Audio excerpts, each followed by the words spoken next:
बोलो श्री प्राणनाथ प्यारे की जय। हे प्यारे धर्म प्रेमी सुंदर साथ जी, विक्रम 1740 में जब पिया श्री प्राणनाथ जी 5 पद्मावत धाम पर नाम पधारते हैं, महाराजा छत्रसाल जी अमराई घाट से ला करके चोपड़ा मंदिर के इसी हवेली पर, इसी जगह पर श्री प्राणनाथ जी बाजूराव महारानी को राज श्यामा राधा कृष्ण का रूप मान करके पूर्ण ब्रह्म से न्यारे आनंद अखंड अपार की आरती करते हैं। प्राणनाथ जी जैसे यहाँ पर पधारते हैं, उनकी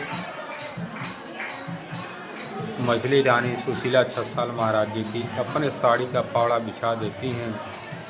महाराजा छत्रसाल जी कहते हैं कि रानी, में तुम्हारा पति होने कारण से प्रथम सेवा करने का अधिकार हमारा है, तुम क्यों साड़ी बिछा रही हो? तो राजा छत्रसाल जी ने अपने रानी का साड़ी उठा करके एक किनारे रख देते हैं।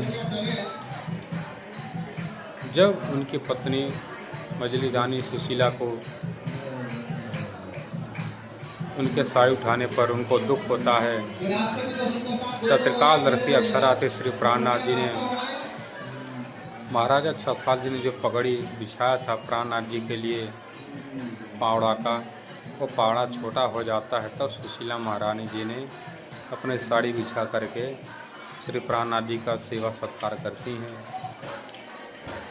और महाराजा छत्रसाल अपने सदगुरु पिया श्री प्राणनाथ जी के लिए तन मन धन अपना राजपाट सब सौंप दिया था। तब श्री प्राणनाथ जी ने कहा कि बेटा छत्रसाल, तुम छत्री हो, छत्री का धर्म होता है गांव का, समाज का, देश की रक्षा करना, इसलिए मैं तुमको आदेश दे रहा हूँ, तुम जा कर के अपने राजपाट का राज सुख भोगो, पर मेरे आशीर्वाद से तुमको तनिक भी माया नहीं पछाड़ सकेगी।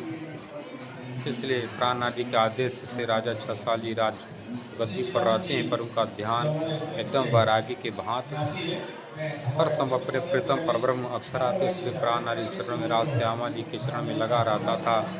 ऐसे हैं हमारे कालजयी नरगुर बिंदिला हिंद केसरी महाराजा श्री छत्रसाल, जिन्होंने मुस्लिम बादशाह औरंगजेब की सत्ता को जड़ से ख़त्म कर दिया, और औरंगजेब के मरने के बाद मुस्लिम संप्रदाय का जो राजवंश धीरे धीरे समाप्त हो गया। ऐसे कालजयी महाराजा छत्रसाल जी की पावन नगरी पद्मावतपुर धाम, पन्ना, छत्र